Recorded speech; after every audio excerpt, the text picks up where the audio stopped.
On the new Wednesday edition of the Countdown podcast, Trump doubles down on his orgy of anti-Semitism, declaring that any Jewish person who votes for a Democrat hates Israel. And before you say, yeah, we get it, Trump is an anti-Semite. He's been an anti-Semite since he was a kid. He owned a Hitler speech book.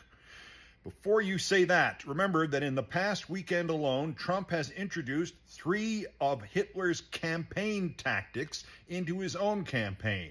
The reference to members of his own gangs being arrested as hostages, the reference to one in particular who has been killed as a martyr, as in Ashli Babbitt or Horst Wessel in Hitler's case, and finally the introduction of a second national anthem dedicated to the dead ex-member of his party, the Horst Wessel Song, or the January 6th hostages version of the national anthem.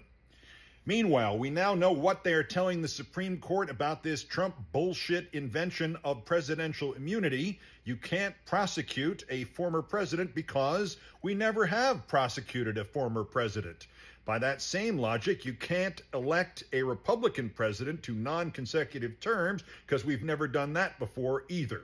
And finally, a poll, not a big poll and not the highest ranked poll, somewhere in the middle, that was on February 2nd, Trump 45, Biden 41, and is now on March 20th, should I tell you? Biden 47, Trump 45. The independents and the undecideds have broken for Biden in the last 2 months. Details on all this and a lot more in the new edition of the Countdown podcast, now live wherever you podcast.